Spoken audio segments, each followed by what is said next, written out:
let's get started. So, what's the significance of the Revolution of 1800? Well, Hannah, I believe that the significance was the smooth transition from one party to another.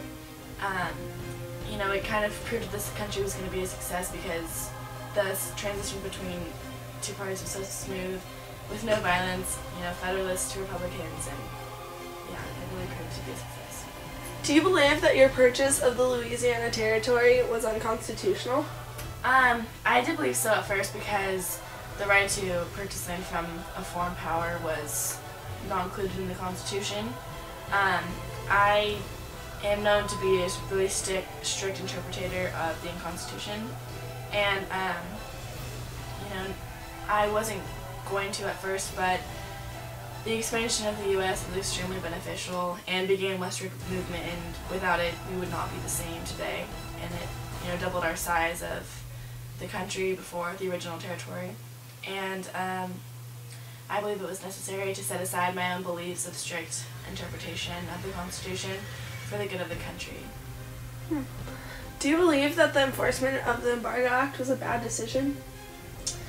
Now I do believe it was a bad decision after I had repealed it, yet because the effect on our economy, it was really devastating to us because we didn't have anyone to trade with. We just thought we'd be okay on our own, but we definitely weren't because of all the merchants. They didn't have anyone to trade with.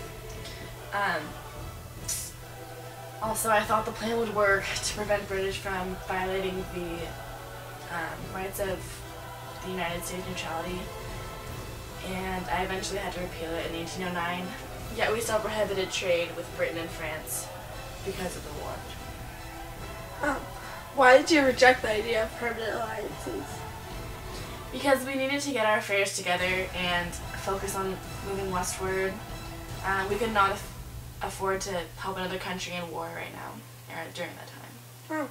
What were your feelings about the oppressment of U.S. sailors? I was very angry, as the rest of the country was. They completely violated our neutrality rights, and just because they were in a war doesn't mean that we had to be involved. Last question. Do you think your attempt to impeach Federalist judges affected the behavior of the judges?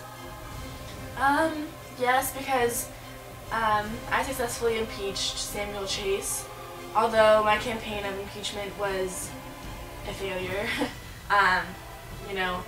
I think that it definitely did have an effect because after that, the threat of impeachment definitely caused them to be more cautious on their decisions and made them more wary. Well, thank you for your time. That's all the time we have left on the show, but thanks for watching KTLA News. Until next time.